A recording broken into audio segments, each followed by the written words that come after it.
Hi, my name is Nina Dwanong, and I'm the owner and lead designer at ISO Design. Today, I am taking you behind the scenes for one of our staging projects here in Innisfil. We're a boutique design firm here in the Simcoe area. We moved here about 4 years ago and have been growing ever since. We have a warehouse on George Street, and we have been serving clients from Toronto to York Region to Simcoe and even further north in Collingwood.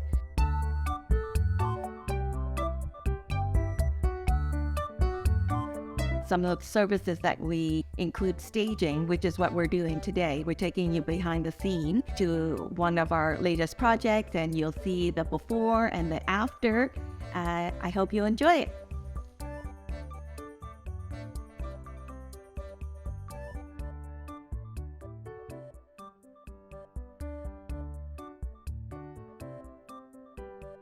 Our process for staging is typically we do what's called a consultation. So for an occupied property, we come in and we do a consultation where we advise clients what they need to do. You know, one of the first things that we often tell clients to do is to declutter and remove a lot of furniture, really, because sometimes we just have way too much furniture in a room. It then makes the room feel small. So our process for consultation is that we provide them with advice to declutter and remove some of the bulky furniture. Sometimes we recommend them to paint or add some minor updates like some hardware as well as some light fixtures. And then once they complete the that task list and they're interested in us helping them to stage the property and get it ready for photography and for the market, then we come back and we stage the property. During the consultation is where we assess what the property needs, and we create a design plan around that, pack everything up at the warehouse and bring it to the property, and all of that is done within a day. My design style is really simple, clean, and minimal. You know, when it comes to staging, it's about showcasing the house, not so much the stuff that's in the house. And so minimalism really plays well into staging designs for us. So we put pieces that into the home to accentuate and beautify the space, but not to take away from it. That's why I said that, you know, it's not so much HGTV when they style the home, it's really overdoing it. So our approach is a lot more simpler and less is more. We do have a CRM system that we use. So we remind our clients when we're coming for the consultation day. And then when we send them documents to sign, it's all done automatically. And sometimes they need a reminder. If they haven't signed it, they'll get a little push there. We send them reminders throughout every step of the way. When we are planning to show up, usually a day or two before, and sometimes the morning before, they'll get another reminder so that they can move their car out of the driveway and things like that. So we make sure that we're always available, even on weekends, if the client needs some immediate answers. And, you know, communication is really, really key for us. Oh my goodness. Staging really is critical as part of the overall marketing package of selling a home.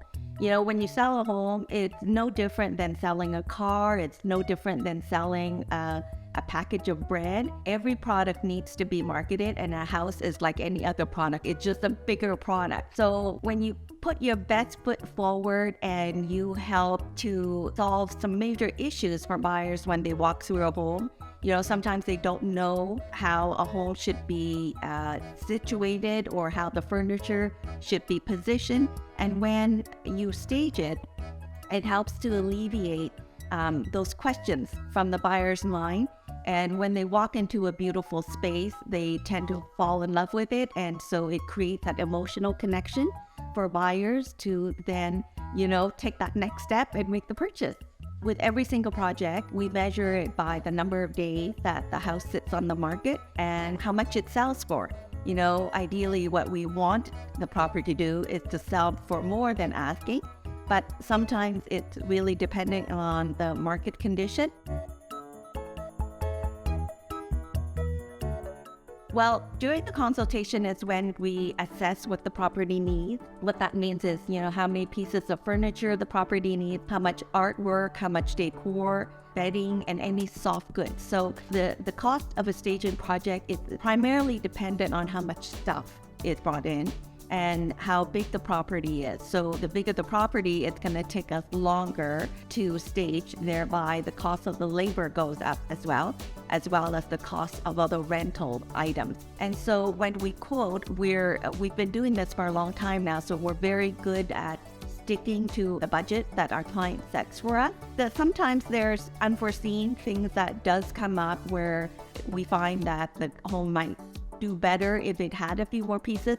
Often we try to absorb those costs where we can. We try not to go back to the client for more money, so we try to really stick to the budget. I've always loved interior design, and I always had an eye for it, really. When I was younger, I was constantly redesigning my parents' home. I was redecorating it all the time, changing out furniture, changing out draperies and things like that.